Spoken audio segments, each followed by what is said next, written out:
Lo único que ha ocurrido es que ha sido todo beneficioso para los pacientes en cuanto a crecimiento y a tecnología. Hoy día podemos decir que la unidad del Hospital Regional es la más grande de Chile, es la que hace más casos de todo, desde lo más simple a lo más complejo. Hemos sido los primeros en realizar muchos tipos de intervenciones de última generación y estamos haciendo más de 1000 casos al año.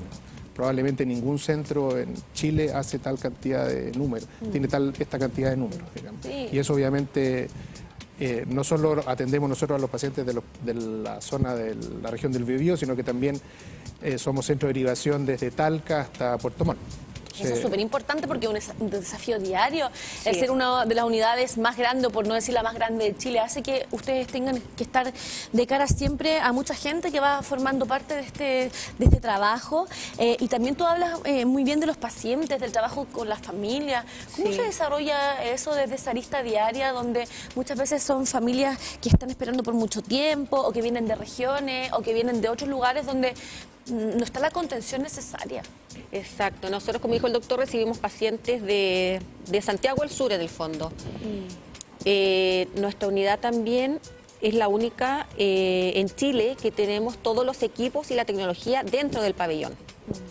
Y también somos la única unidad que es independiente, que no está junto con otra y tiene días a la semana. Y eso también es una ventaja, porque el recibir pacientes que son de lejos, nosotros hacemos todos los días pabellón de 8 a 5 de la tarde. Entonces se resuelven muchos pacientes, como dices tú, que son de afuera. Generalmente los que son de afuera, nosotros tenemos muy buen contacto con los centros derivadores.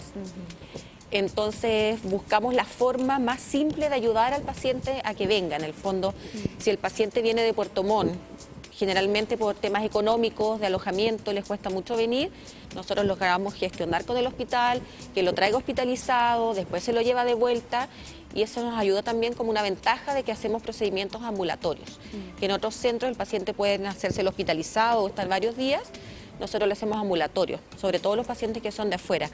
Vienen por el día, se hacen su procedimiento y se van para la casa. 19 años de trayectoria también, doctor, que nos hace comprender que hoy todo lo que se da en la arista de la tecnología siempre se hace muy importante para poder, ¿cierto?, generar hitos que hagan comprender la descentralización en el área de la salud. ¿Cuál es la importancia de justamente generar tecnología que esté a la vanguardia de poder hoy día presentarle a los pacientes o a las pacientes alternativas buenas que puedan ayudar en sus procesos cardiovasculares en este caso? Bueno, sin duda el desarrollo de la especialidad ha ido de la mano de la tecnología. Cuando nosotros empezamos a hacer electrofisiología hace 20 años no existían los dispositivos y los sistemas de mapeo, por ejemplo, tridimensional que tenemos hoy día. También nosotros ahora, la semana pasada, se puso a nivel nacional el 100º marcapasos sin cable. Y en este hospital nosotros llevamos más de 15 pacientes a los que le hemos puesto un marcapasos sin cable, que son procedimientos, como le digo, de alto costo y de alta complejidad. Sin duda eso no sería posible sin el apoyo del servicio, digamos, de la salud pública, del Ministerio de Salud. El Ministerio de Salud siempre nos ha apoyado y nos ha respaldado en la compra de todos estos insumos y todos estos equipos. Nosotros tenemos, como dijo Renata, probablemente no hay ningún pabellón de electrofisiología o laboratorio o unidad de electrofisiología que tenga toda la tecnología disponible. Nosotros tenemos 2 sistemas de mapeo tridimensional, 3 sistemas de ablación de arritmias complejas, realizamos implantes de todo tipo de dispositivos de marcapasos, resincronizadores, marcapasos sin cable, y eso sin duda es gracias a todo el trabajo, nosotros somos la cara visible, pero detrás hay mucha gente que nos apoya. ¿Cuál es la preparación de los pacientes y las pacientes para este tipo de intervenciones, por ejemplo? Bueno, dentro de los procedimientos que se hacen, lo podemos dividir como en 2, que es el implante de dispositivo y el estudio o ablación de las arritmias. En general, la preparación para el paciente es como bien simple. Son cosas como básicas, venir sin tomar desayuno, recorte de vello, pero son cosas bien básicas y nosotros se las explicamos bien a los pacientes. En ese sentido no tenemos como problema de preparación de pacientes. Doctor, ¿cuál es el rango de edad que con mayor frecuencia son, digamos, intervenidos con respecto, ¿cierto?, a la unidad que ustedes van todos los días? Nosotros hacemos electrofisiología de adultos, porque también hay electrofisiología pediátrica, pero nosotros somos de adultos, atendemos sobre los 15 años en adelante. Y podríamos decir que hay dos grupos de pacientes. Los pacientes con arritmias generalmente son pacientes más jóvenes, entre los 15 y los 30, los 40 años, y los pacientes que requieren implantes de marcapasos generalmente son mayores. Pero atendemos de los 15 hasta los más de 100, digamos. Hemos tenido pacientes que requieren marcapasos que son de más de 90 o más de 100 años. Pero la mayoría está o en gente joven o en gente de mediana edad. ¿Consejos que podríamos darle hoy día a las personas que, por ejemplo, van a formar parte de este tipo de intervenciones? Bueno, lo más importante es que conozcan la especialidad. A nosotros nos ha tocado ver muchos pacientes que no tenían enfermedades o tenían arritmia o necesitaban algún dispositivo y desconocían que hay médicos que son especialistas en eso. Probablemente la difusión de la especialidad, este programa, por ejemplo, yo creo que es muy importante porque va a dar a conocer a la comunidad que hay especialistas en estas cosas. Y los pacientes, si tienen síntomas, tienen que consultar a su médico, digamos, y y ese médico nos va a derivar al paciente. Renata, la importancia de un mes como este, donde conmemoramos y donde siempre visibilizamos el tema del corazón, ¿cuál crees tú que finalmente es la finalidad de poder, obviamente, educar a la gente con un mes como este, el mes del corazón, que ya vamos terminando ya. Vamos poquito a dejarlo de lado, digamos? Bueno, es como dice el doctor, lo importante es dar a conocer la unidad y que estos procedimientos sí se hacen. Si son pacientes de otras ciudades, pueden ser derivados a Concepción.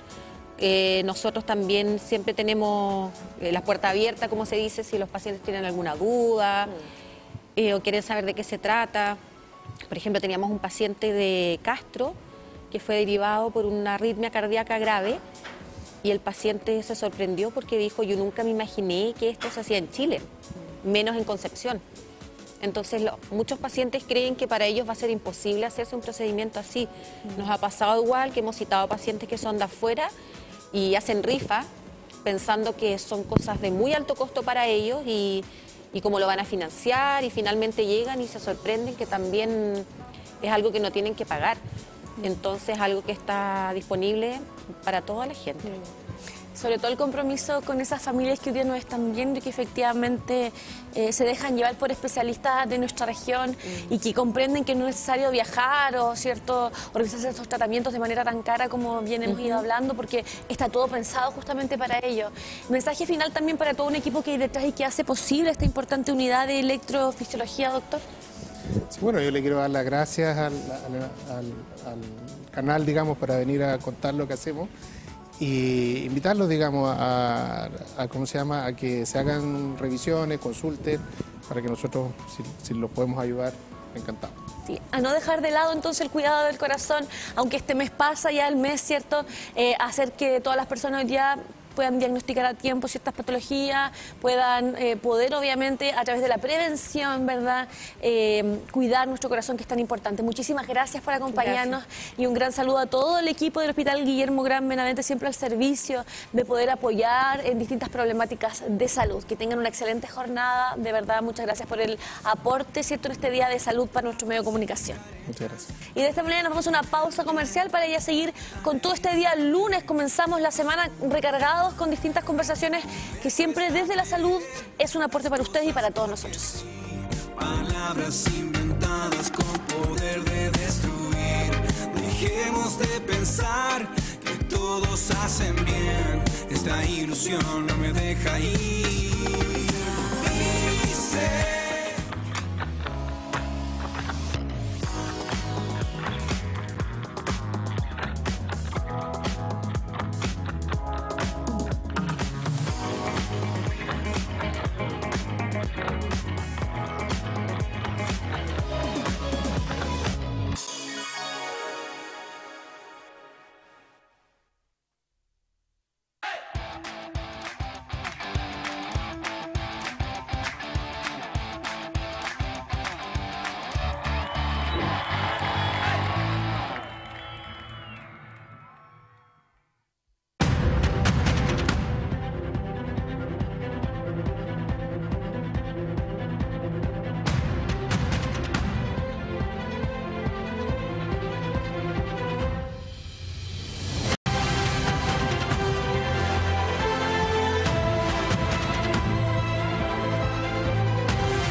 And it goes on so deep inside of me.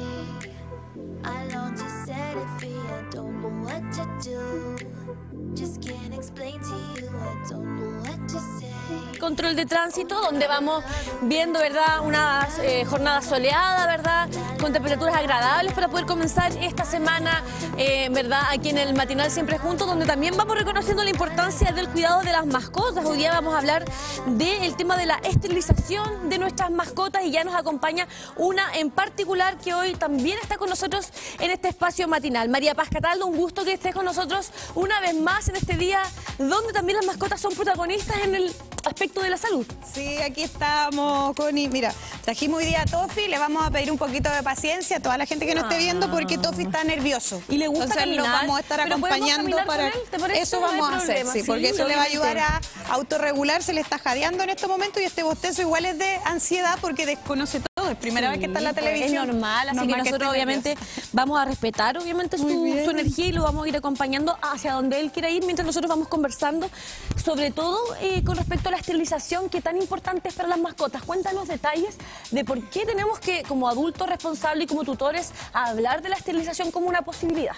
Sí, siempre es importante también considerarlo como una evaluación caso a caso. Hoy día, de hecho, por eso trajimos a Tofi, porque Tofi es uno de los casos excepcionales donde tenemos que conversar con los tutores respecto a los riesgos y los beneficios que nos puede traer la esterilización.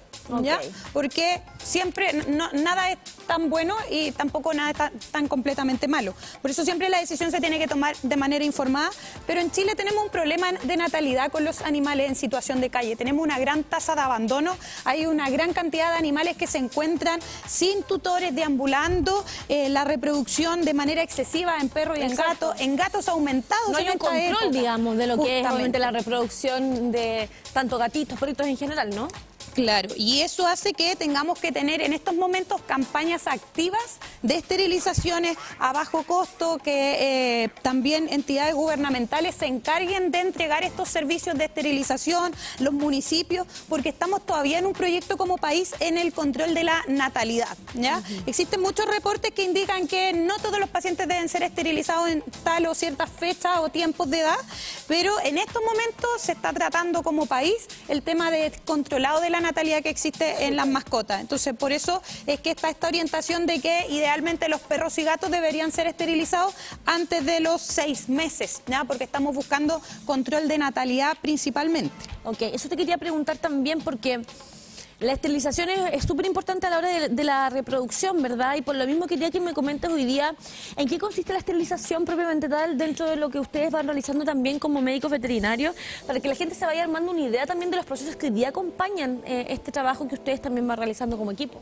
Sí, hay que entender primero que la esterilización debe considerarse como obligatoria. Hasta que no se solucione el tema país, y eso va a tardar algunos años, va a ser una intervención obligatoria. Y estamos hablando de que una cirugía bajo anestesia general es una intervención que no es menor, que si bien los médicos veterinarios tenemos las técnicas altamente desarrolladas y hace que sea una cirugía de corto tiempo quirúrgico, no quiere decir que sea menos peligrosa que otro tipo de intervención. Hay riesgo severo que incluso puede llevar a la mortalidad del paciente. Por eso es la importancia de tomárselo en serio como una intervención como tal, una cirugía bajo anestesia general. Y comprende principalmente el permitir que se inhiba por completo la capacidad reproductiva del animalito. La mayoría de las cirugías en perros y en gatos machos es la orquidectomía bilateral, que en el fondo es extirpar ambos testículos, pero también hay otros mecanismos que se puedan usar, como algunas inyecciones químicas que también hacen que se inhiba la producción de esperma, y con eso también estaríamos esterilizando. Por lejos la más eficiente sería la castración, que es la orquidectomía, sacar ambos testículos en el caso de los machos. Y en el caso de las hembras también hay diferentes técnicas que incluyen, por ejemplo, la ligadura de trompas, como se hace en las mujeres humanas, que en el caso de animales no es muy recomendado por las posibles complicaciones. Entonces se hace lo que se conoce como la ovariohisterectomía, que es sacar ambos ovarios de la hembra y el útero por completo para que no haya ningún tipo de posibilidad reproductiva. Súper, ahí estamos hablando en caso de hembras y hembra. Ahí estamos entonces reconociendo que también, ¿cierto?, los machos, en este caso perritos, gatitos, también se pueden realizar este proceso de esterilización. ¿Tú lo recomiendas, por ejemplo, en qué caso para machos y en qué caso para hembras, María Paz? Sí, nosotros en general estamos recomendando siempre la esterilización a temprana edad, ¿ya? Que es antes de que entren en la pubertad, salvo algunas excepciones, por ejemplo, animalitos que no tengan condición de salud apta para la cirugía, porque tengan algún problema, qué sé yo, que signifique que le vamos a sumar un riesgo adicional al proceso anestésico y quirúrgico. En esos casos primero se atiende esa condición y luego se planifica la cirugía. También en animales de razas gigantes, como por ejemplo razas grandes y gigantes, Golden Retriever, Labradores, los Dogo argentinos, ¿cierto? Todos los tipos de razas que puedan ser un poquito más grandes, que se desarrollan más lento, es recomendable esperar hasta el cierre de su desarrollo óseo y luego esterilizar, para evitar problemas de deformación de sus articulaciones y huesos principalmente. Pero también en todo caso se estudia por el hecho de que si entra en celo y se cruza, hay que evaluar qué es lo que vamos a hacer, porque en razas grandes sabemos que cuando hay una gestación indeseada estamos hablando de 10, 12, hasta 18 cachorritos que van a nacer y a veces en condiciones que la familia no tiene para poder solventarlo. Totalmente, María Paz, y por ese mismo día también es importante plantear, ¿cierto?, esta conversación de esterilización hoy día para todas esas personas que tienen mascotas y que obviamente tienen que tener la responsabilidad, obviamente, de poder quererlos, cuidarlos, pero también generar estos procesos que son importantes para ellos. ¿Cuáles son los cuidados anteriores y posteriores a la esterilización en cada caso, siendo macho o hembra? Sí, pensando en que el médico veterinario le orientó que la mascota tiene salud compatible para la intervención, lo principal con el que la familia se debe preocupar es que el animalito esté lo más tranquilo los días antes de la cirugía, que no tenga ningún tipo de complicación como golpes, vómitos, diarrea. Es importante el ayuno previo a la intervención, que eso siempre se lo va a coordinar el equipo médico.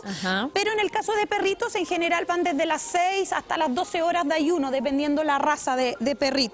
De sólidos, nunca suspendan los líquidos al momento de los ayunos, porque si no vamos a generar una repercusión a nivel de la funcionalidad de los riñones que puede ser muy grave. Entonces la hidratación debe estar siempre bien. Lo ideal, si es que el equipo médico ingresa al paciente y ya comienza con un manejo de fluidoterapia antes de la cirugía. Eso ayuda mucho a reducir los efectos secundarios, que es lo que nosotros instauramos como equipo médico. Y en el caso de los gatitos, los ayunos no son tan largos. Sin embargo, en algunos proyectos masivos se sigue pidiendo hartas horas extensas. Eso es una responsabilidad del equipo principalmente, pero los gatitos generalmente son alrededor de 2 hasta 4 horas de ayuno de sólidos, sin suspensión de líquidos tampoco, y eso es la preparación previo a la intervención. Luego de la cirugía, lo que es importante es el compromiso de la familia con el cuidado de la herida, porque el animalito va a quedar con una incisión de variable tamaño, dependiendo del tipo de cirugía, pero esa incisión hay que cuidarla y el paciente tiene que hacer reposo. Okay. Reposo, vamos a hablar de los cuidados posteriores también, pero hoy día queremos hablar de justamente de esta salud reproductiva y de algunos beneficios de poder obviamente realizarnos la esterilización. Por ejemplo, elimina el riesgo de cáncer de mama, ovarios, útero y testículo, y previene también infecciones urinarias en hembras.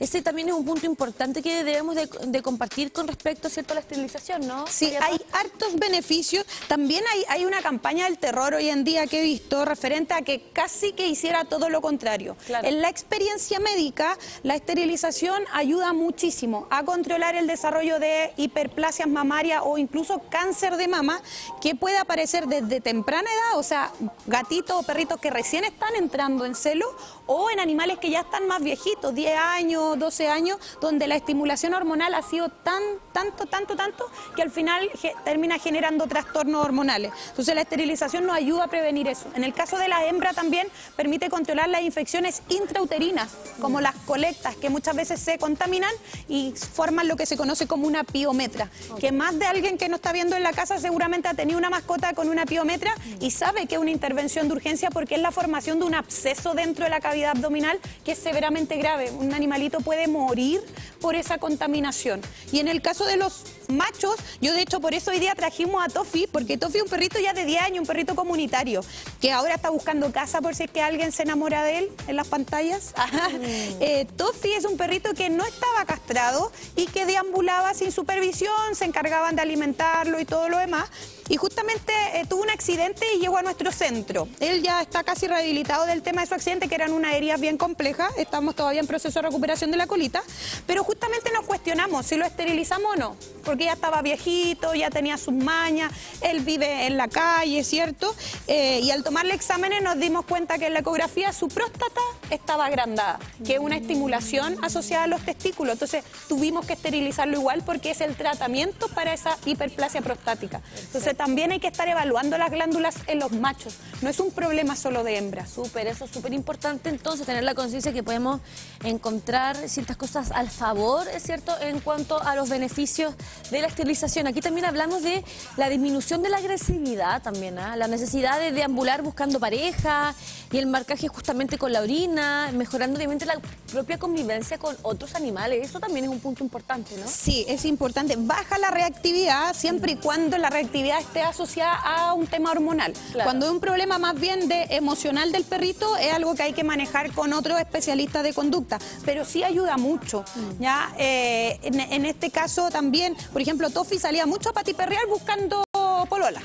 Todo se perdía por semana y después llegaba todo machucado. Entonces, la esterilización también nos permite eso, evitar de que el instinto reproductivo de los machos se metan en conflicto, se puedan transmitir enfermedades igual que por vía sexual, pueden aparecer en perros o en gatos. Claro. En el caso de los perros, la brucelosis, en el caso de los gatos, generalmente el virus del SIDA o la leucemia a través de la reproducción. Sí, en los embarazos no deseados, como hemos bien hablado, lo que ayuda a reducir el número de animales en refugio, en abandono. Vemos la radiografía de hoy día de una realidad regional que es bastante compleja y que tú, me imagino que más que nadie sabes, María Paz, de la cantidad de perritos en la calle, cachorritos abandonados, tirados en bolsas de basura.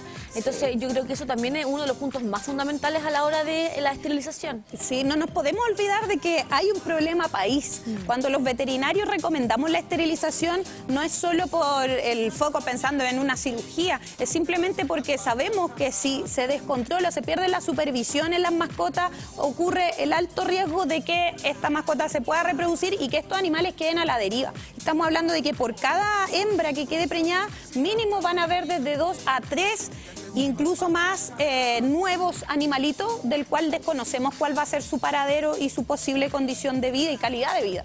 Entonces, es la natalidad lo que tenemos que controlar. ¿Tienden también a ser más longevos los que se esterilizan, efectivamente, ya que reducen el riesgo de enfermedades y comportamientos problemáticos?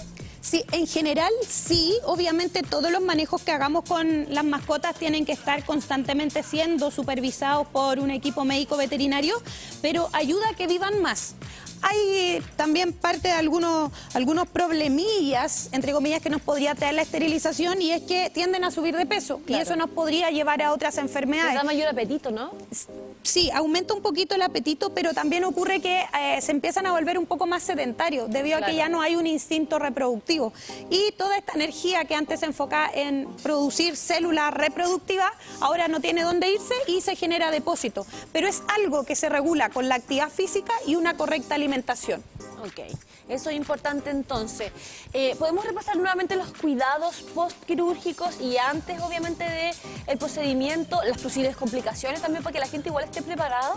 Sí, por supuesto. En lo principal, lo preoperatorio, que también es responsabilidad de la familia y del equipo médico, es que el paciente tiene que ir con horas de ayuno de acuerdo a su especie. Eso siempre indicado por el equipo quirúrgico para evitar problemas con la anestesia y principalmente con la presentación de vómitos que nos pueden generar neumonía por aspiración. Por eso se solicita el ayuno de los sólidos, pero no suspender los líquidos para evitar deshidratación y daño renal asociado a la misma cirugía. ¿Ya? Importante que también la mascota vaya lo más tranquila posible, porque si está muy ansiosa puede eso intervenir en los efectos de los fármacos anestésicos.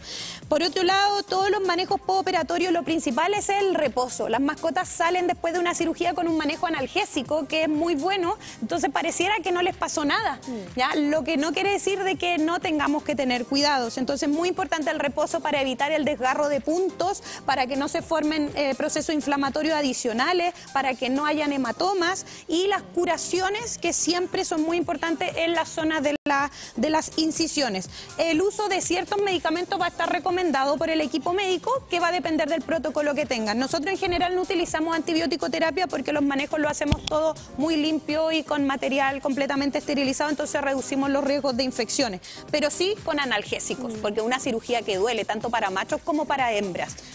María Paz, ¿sabes en qué lugares entonces podríamos quizá hoy día hacer este tipo de intervenciones para que la gente se vaya generando una idea y preparando también con tiempo para estos procedimientos? Sí, la mayoría de las clínicas veterinarias realizamos estos tipos de intervenciones de distintos tipos, distintos métodos. Siempre es importante consultar con el equipo veterinario cuáles son las técnicas y los manejos que tiene, para que la familia también esté más tranquila.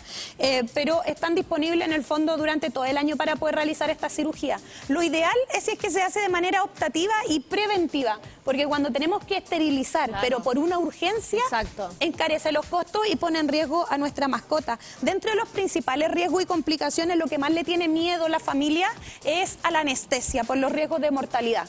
Y si bien siempre va a existir un riesgo de que el paciente pudiera eventualmente fallecer por una reacción inadecuada, es algo que podemos reducir, esta incertidumbre, con la toma de exámenes preoperatorios. Todo paciente que entre a un pabellón, a una cirugía, debería tener exámenes previos, porque eso es lo que nos permite a nosotros saber qué medicamentos podemos o no podemos y qué protocolo de urgencia debemos tener preparado en caso de que algo se nos complique. Las hemorragias también suelen ser una de las complicaciones más comunes en hembras principalmente, y más todavía si es que se operan cuando ya están en celo. Por eso se recomienda no esterilizar cuando las hembras están en el proceso de celo.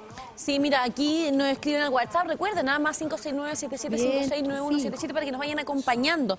Yo tengo que esterilizar a mi gato Willy, ya tiene 6 meses, pero la veterinaria donde esterilicé a mis otros gatos cerró. No he encontrado operativos aquí en Concepción. Ingrid, un besito para ti, Ingrid, gracias por la pregunta. Ya, en operativos, en sistemas de operativos, la verdad que hay varias clínicas que hacen estos tipos de proyectos. Importante que puedan conocer al equipo médico veterinario para este tipo de intervenciones. Hay que entender que todos estos proyectos masivos de esterilización están enfocados principalmente a familias de escasos recursos que no puedan pagar una clínica particular, y también en animales en situación de abandono, por el hecho de que muchas veces los operativos, que es más barato obviamente, pudiera en algunos casos existir reutilización de algunos insumos y materiales, y eso es un factor de riesgo para el paciente. Importante que la gente lo sepa, esté en conocimiento, para que pueda hacer después seguimiento del caso de su mascota por si es que hay algún tipo de complicación, pero si es que es posible que tomen servicios particulares donde el paciente se va a atender de manera individualizada, se va a monitorizar, se le van a dar los cuidados posteriores y seguimiento por un equipo médico, siempre esa va a ser la mejor opción en el fondo. Exactamente, ahí estamos también repasando las posibilidades entonces de la esterilización, y obviamente si ustedes quieren realizar en un lugar seguro o hacer consulta a nuestros especialistas, tenemos a Fedelta Mascotes, ¿cierto? Mascotas al servicio de una veterinaria que siempre está de la mano a la vanguardia, y a conversaciones que vamos generando también hoy día como medio de comunicación, gracias a María Paz, que siempre nos viene acompañando. Tenemos imágenes, fotografías y todo lo necesario, hotel para mascotas, los exámenes, todo lo que vamos necesitando y que encontramos también en este espacio seguro para nuestras mascotas. Ahí estamos repasando entonces en Instagram para que ustedes de ya puedan conectar con todos los desafíos diarios de nuestro gran equipo que siempre nos acompaña. María Paz, como siempre, un gusto tenerte aquí con nosotros. Gracias por tu empatía, sí, muchas y gracias por todo el trabajo que vas desarrollando y que nos vas proyectando también aquí en el programa. Sí, muchas gracias por el espacio, y bueno, dejamos nuevamente la invitación abierta a alguien si es que quiere conocer a Tofi, enamorarse de Tofi. Él es un perrito ya de 10 años, ya está esterilizado, hay que continuar con sus controles de la hiperplasia prostática, pero fuera de eso anda impecable y es un súper buen perro. Así es. Esterilización siempre preventiva, lo ideal. Adoptar también esa, obviamente, la instancia que vamos generando para que puedan enamorarse de este tipo de animalitos y que formen parte de tu vida y de tu historia. Nos vamos junto con María Paz y con Tofi a una pausa comercial para ir a seguir con un nuevo avance de prensa y más aquí en el Matinal. No te vayas.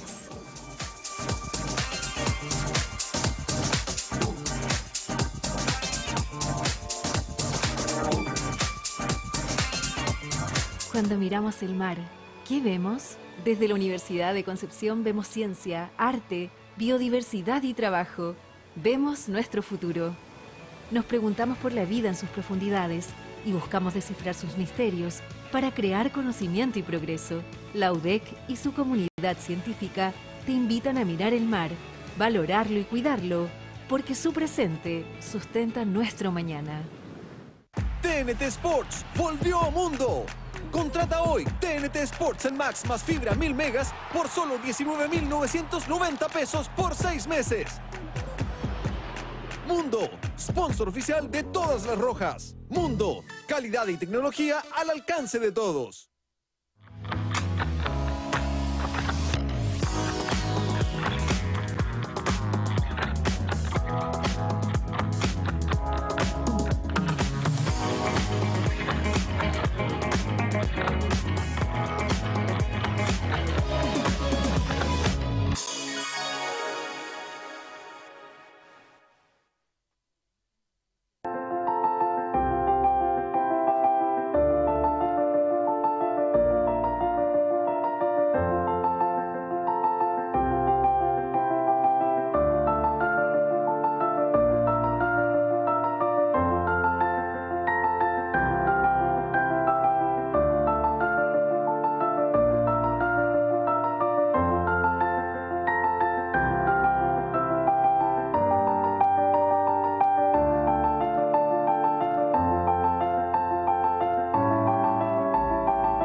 Hola, ¿qué tal? ¿Cómo están? Gracias por estar con nosotros. Pasadito mediodía, ya 12 horas, 1 minuto. Estamos de lleno en la jornada de la tarde, en un ambiente bastante cálido. Acá en la región del Biobío, en Concepción, en Talcahuano, estamos gozando de un solcito bastante abrasador. ¿Será en este sentido con la antesala de lo que nos vamos a encontrar en primavera? Ojalá sea así.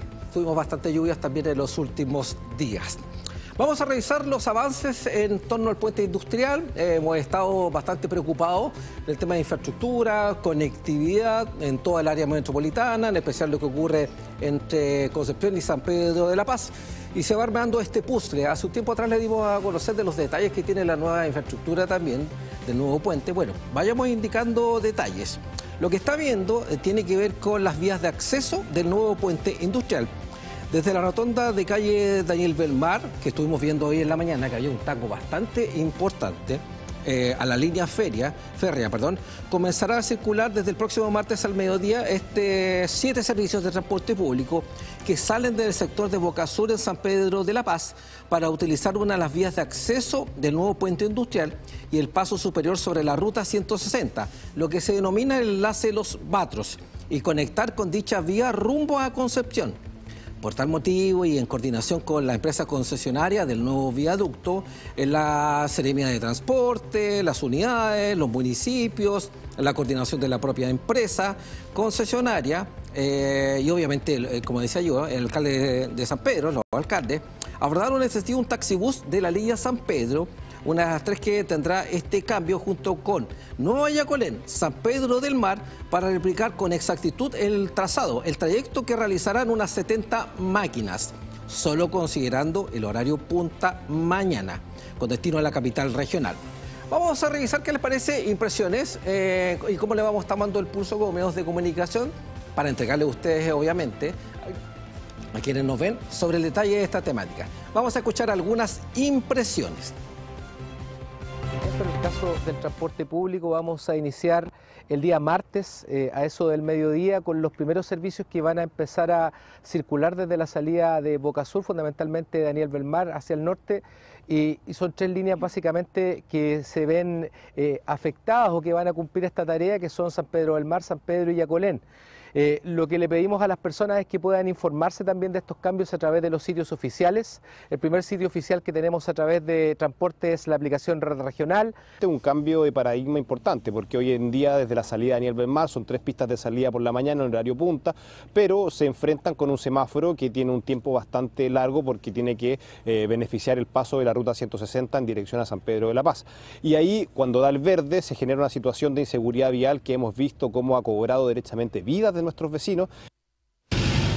Bien, ahí estamos revisando esto que tiene que ver con el transporte público y la utilización de vías de acceso del nuevo puente industrial.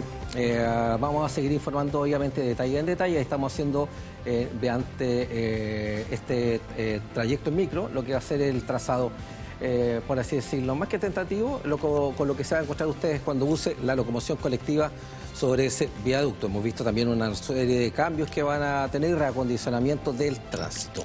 Vamos con el índice de precios de productos e industrias acá en la región del Biobío, a ver qué en este sentido entrega el INE. Semana a semana estamos entregando estos números económicos.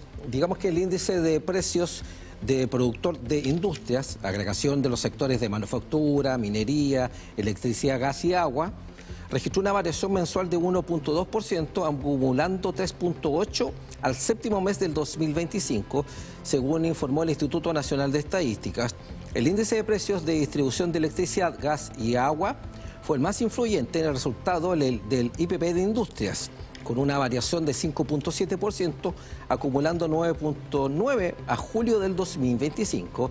La clase más incidente en el resultado del indicador fue generación, transmisión y distribución de energía eléctrica, con una variación de 7.8%.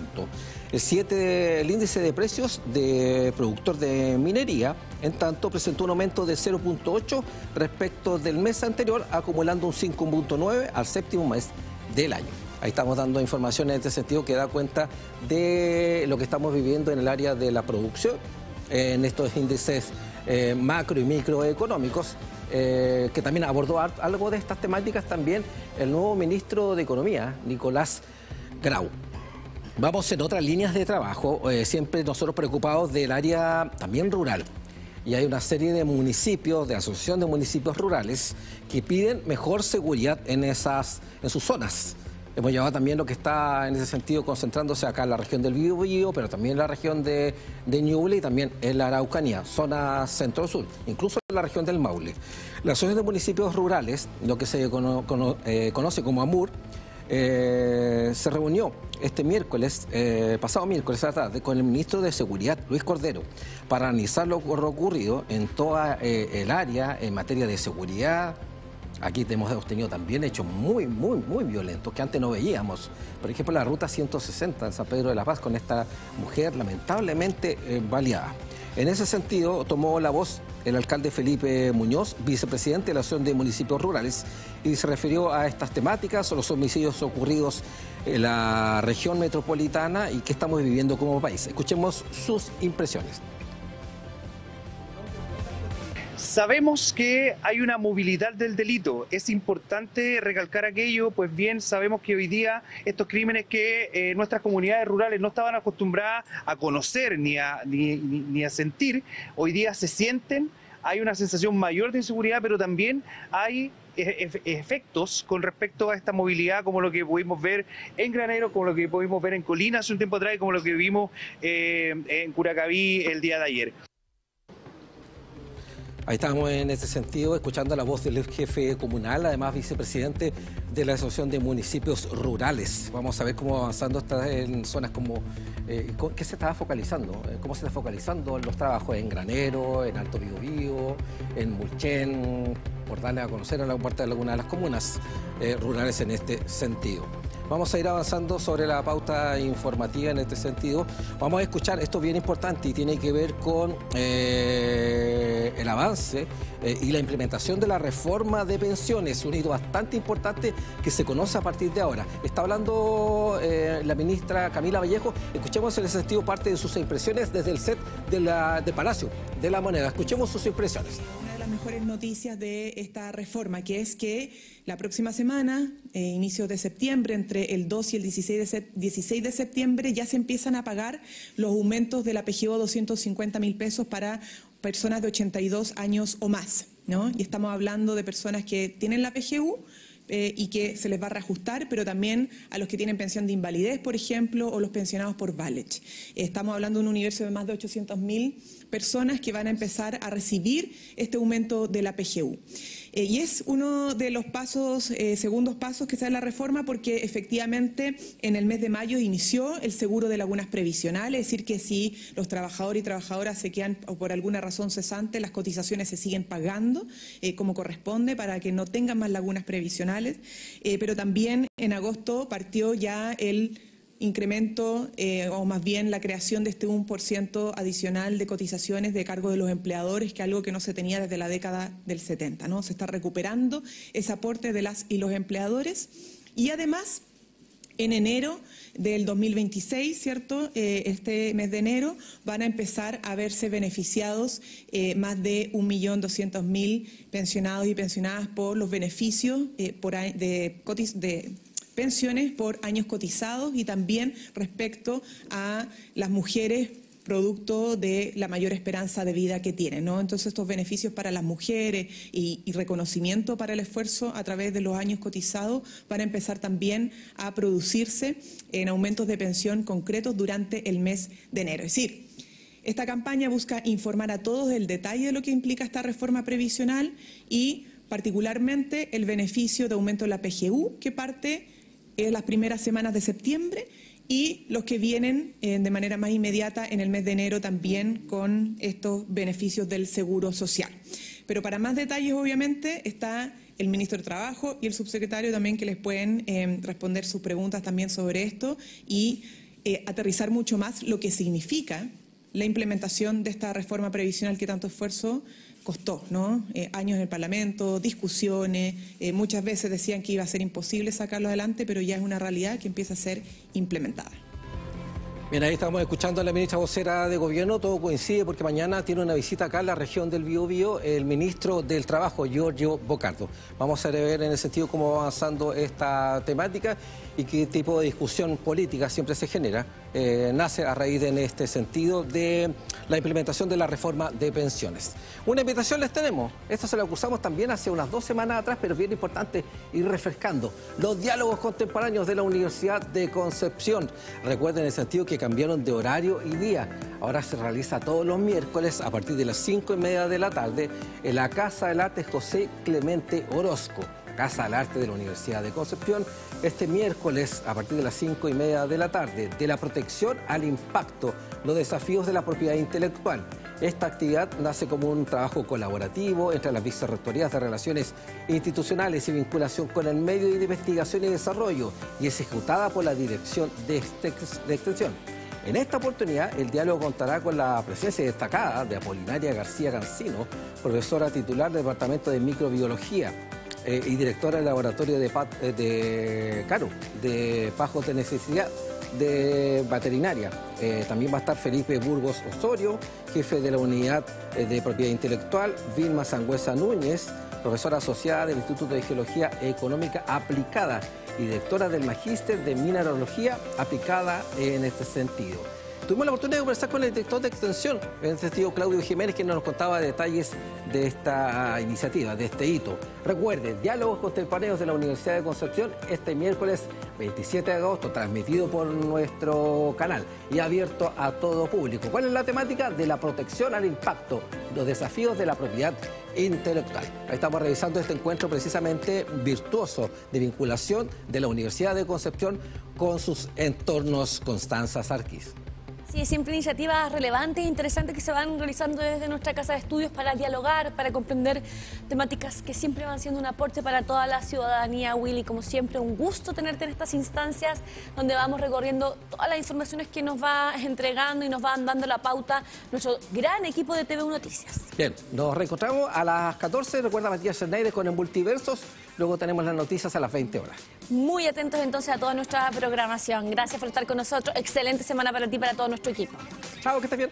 Muy bien, entonces luego de Willy queremos también hacerte una invitación, porque el renovar el closet forma parte de una experiencia que siempre nos va ayudando también a sentirnos y vernos mejor. ¿Buscas renovar justamente tu armario? Estas temporadas en Féminas ya llegan nuevas colecciones con prendas elegantes, cómodas, la moda que puede hacer, ¿cierto? Y cambiar, ¿cierto? Tu historia dentro de lo que tiene relación con blazer, chaquetas, abrigos y mucho más. De la talla S a la XXL. Visítanos en Concepción, en O'Higgins 680, local 3, Galería Olivieri, o en Chillán, en Avenida Libertad 676. Atención, durante todo este mes tenemos siempre descuentos para toda la gente que va por parte del Material Siempre Juntos. Compra en feminastienda.también.cl. Féminas, tu estilo y tu temporada.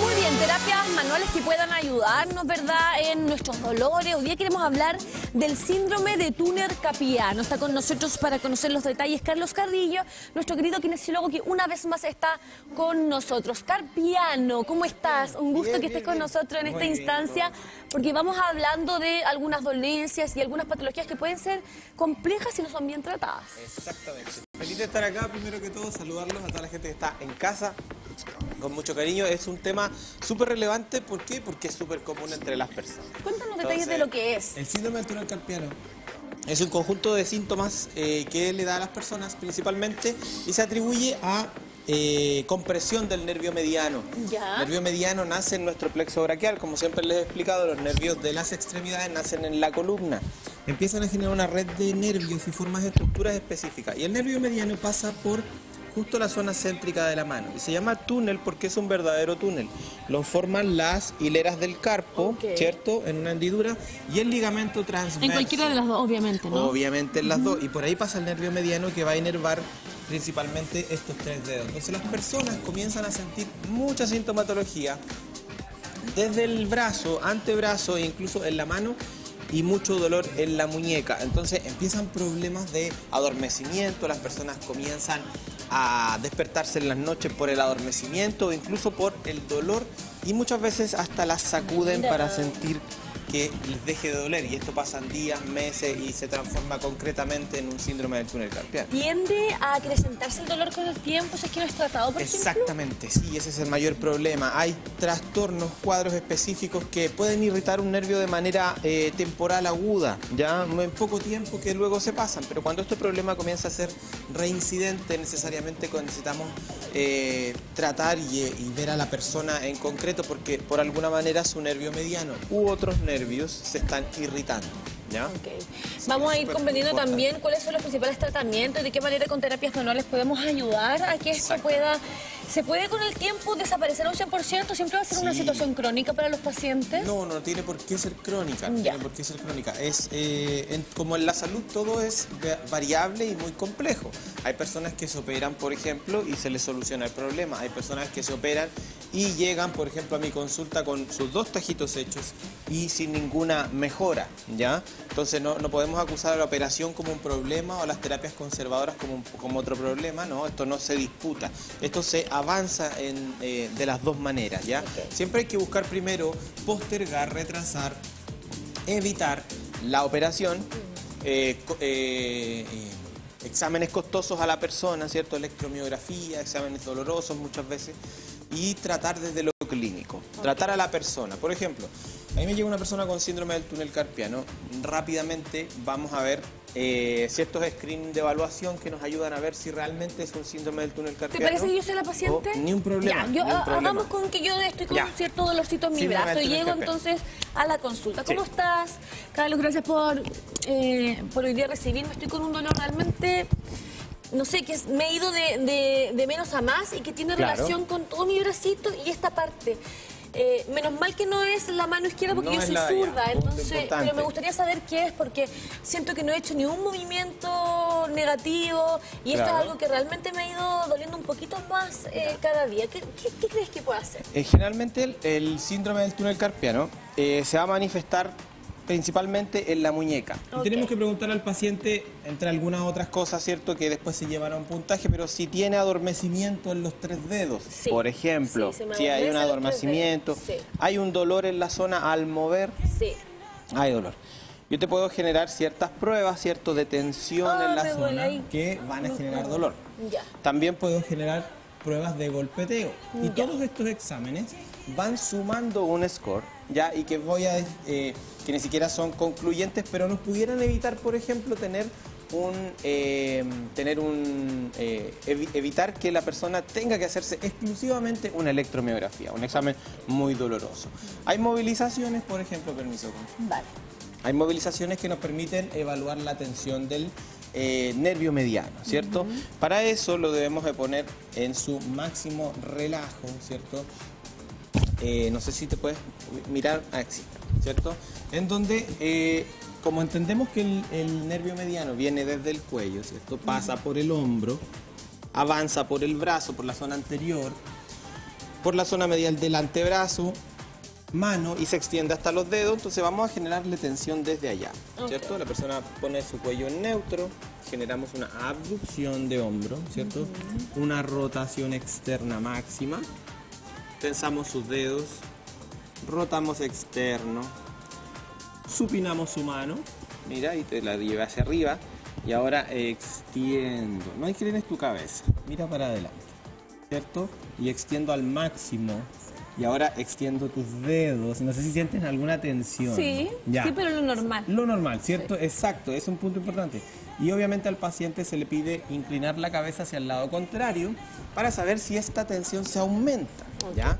Generalmente los pacientes con síndrome del túnel carpiano, esto es una prueba para ver si el nervio mediano está muy irritativo. Generalmente a las primeras movilizaciones y extensiones, el paciente ya no puede mover de dolor, ¿ya? Si yo llego a hacer la movilización completa y el paciente siente un malestar, eso es bastante normal, no es que el nervio mediano tenga toda la culpa de todo esto. Y aquí es donde entran las diferenciaciones, porque nosotros todos queremos pesquisarlo precisamente, pero en la vida real, la persona no solo tiene el síndrome del túnel carpiano, también ha experimentado tendinitis, tiene dolor de cuello y se empieza a ampliar. No solo se le duerme el 1, 2 y 3, se le duerme el quinto dedo. Entonces empezamos con otro y entendemos que el problema va más allá. Por ejemplo, una persona que hay que estar súper atento a las personas que son obesas, ¿ya? Que tienen resistencia a la insulina, que tienen diabetes, porque son patologías que tienen hipotiroidismo, son patologías que tienden a irritar mucho los nervios. Entonces puede que la persona salga negativo a todos los test, pero de alguna manera, y en ese caso desde la perspectiva metabólica, se está irritando su nervio igual, ¿ya? Y sumado a otras acciones mecánicas, sedentarismo, intolerancia a la carga, intolerancia a la carga de distensibilidad o a la carga de fuerza. Y más los nervios se irritan. Claro. Fija, entonces, no todo es exacto en cada una de las personas. Sobre todo con la manito con la que más trabajamos. En este caso, si mi problemática fuera, por ejemplo, en la mano izquierda, Totalmente. sería mucho más invalidante. Totalmente invalidante. De hecho, uno de los buenos consejos en esos casos es vigilar la higiene laboral, no permitir movimientos repetitivos, ver la zona donde la persona trabaja, ¿ya? Porque una persona con síndrome del túnel carpiano necesariamente no tolera muchas cargas, Claro. no tolera muchas cargas. Y aquí es donde se presenta otro problema, que es a la persona que a la primera que le duele el brazo se lo diagnostican. Y ahí tenemos un problema porque la persona empieza a visitar muchos médicos y muchos profesionales y nos faltará el que le dice, yo debo operarte de inmediato. Claro. Y esas operaciones avanzadas que muchas veces por no generar un diagnóstico coherente en el tiempo, rápidamente se le realiza un examen muy costoso, una electromiografía, Claro. o una intervención muy costosa cuando la persona simplemente tenía irritación a nivel de cuello, por ejemplo, que le generaba dolor. Hace poco tuve un paciente que te llevaba 2 meses con un dolor insoportable, se despertaba en las noches, necesitaba mover las manos, las metía en agua helada, ya en las noches, no podía dormir, eso le genera un problema, estar en el trabajo. Movimiento repetitivo, ya trabaja en oficina, ¿cierto? Y fue a ver.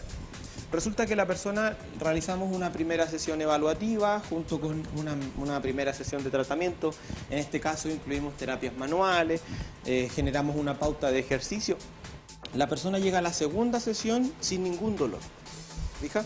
Entonces, ese cambio. solo con una sesión un dolor. Entonces, claro, ¿qué pudiéramos no tan ilusamente vamos a pensar que uno sana dolores, sana su túnel carpiano inmediatamente, sino que esa persona en específico tenía un cuadro muy similar. Entonces, esa persona pudiera caer en alguien muy catastrofista y decirle que tiene un síndrome del túnel carpiano, rápidamente la electromiografía, rápidamente la operación, cuando esa señora esa persona pudo haberse sanado rápidamente con una intervención más bien no quirúrgica, basada en movimientos, basada en hábitos. También vimos mucho su alimentación como oficinista, muchas veces no se daba el tiempo para comer, entonces todos los factores estresantes son muy relevantes dentro de las personas. Entonces, imagínate, una sesión, su marido, sus compañeras de trabajo, ¿qué te pasó? ¿Por qué se te pasó esto de un momento a otro? Sí, y obviamente cuando tratamos la causa real, la movilidad, apuntamos,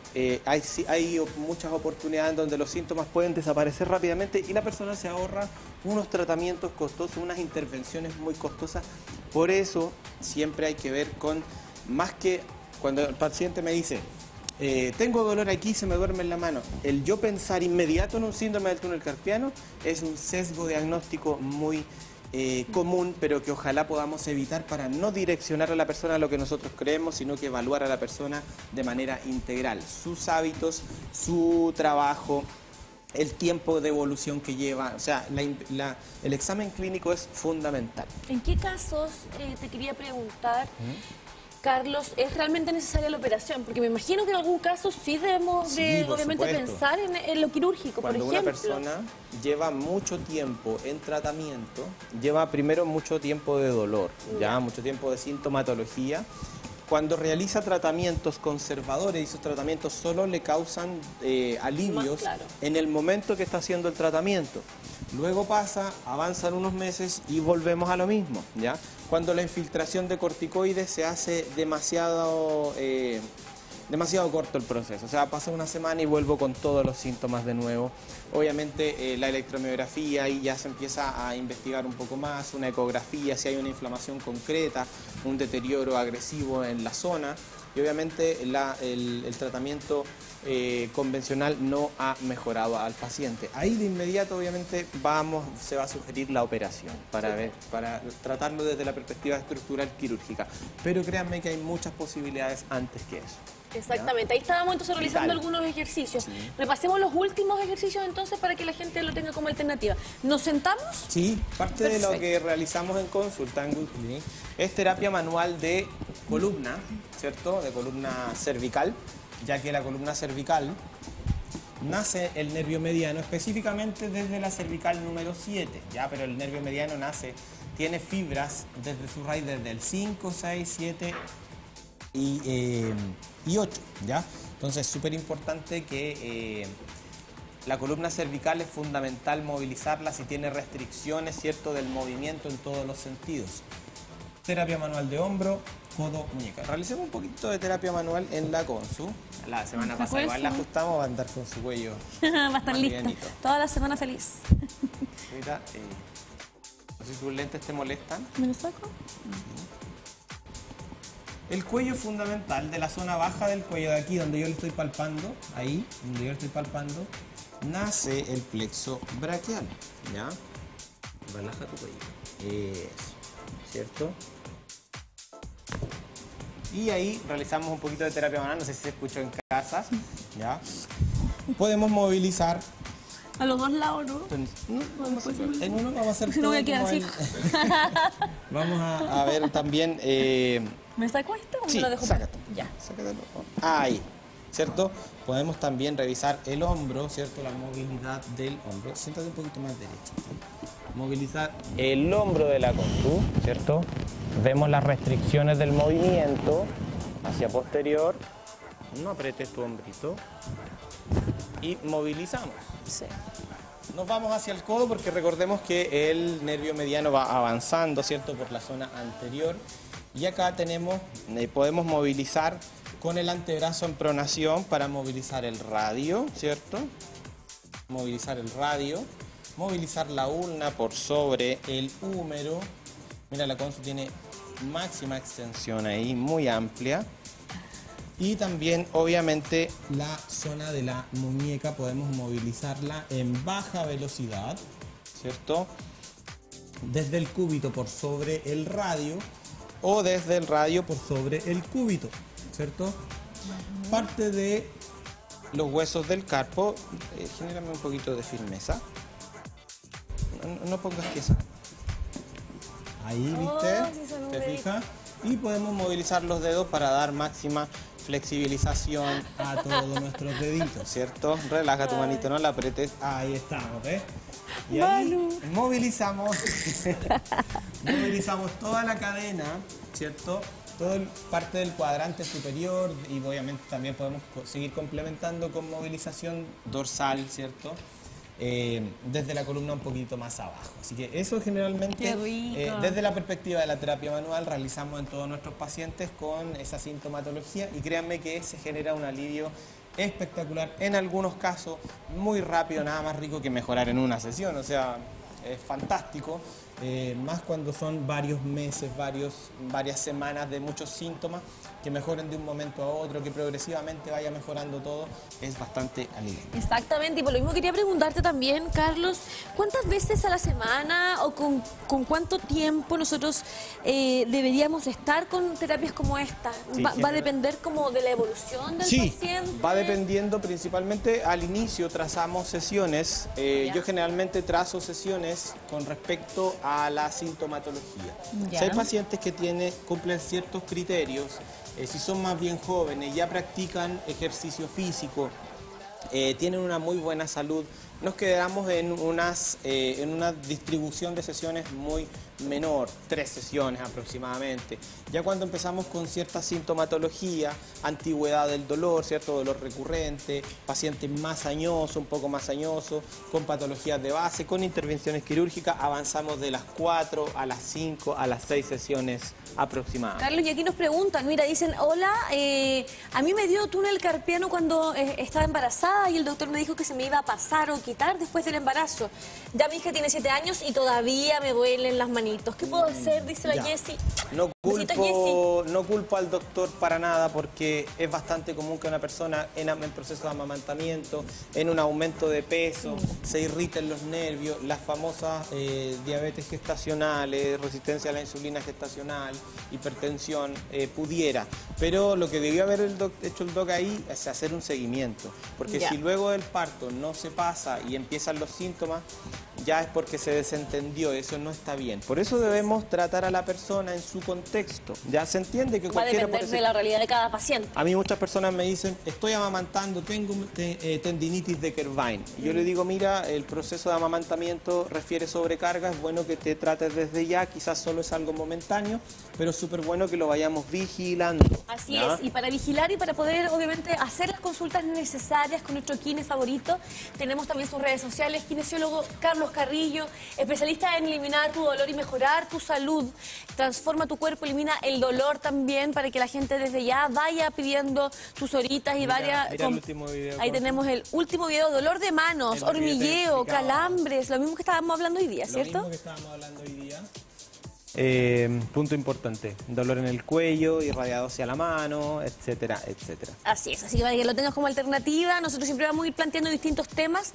Si quieres que, por ejemplo, hablemos de algún tema en específico, la invitación extendida que también nos puedan escribir, ¿cierto? Totalmente. Esa es la idea. Escriban en las historias de TVU, ¿cierto? ¿Qué tema conversamos los lunes acá en Matinal Siempre? Como siempre, un placer igualmente con nosotros con distintas problemáticas que mucha gente puede tener en casa. Así que la invitación extendida, que sigan también, ¿cierto? Goodclinic.cl, kine.carloscarrillo y también @tvu_televisión. Queremos invitarte a que sigas también en la programación. Nosotros ya comenzamos a despedirnos. Que tengas una hermosa semana. Mañana estaremos, por supuesto, en el día donde el emprendimiento también es protagonista para nosotros. Besitos. Excelente jornada.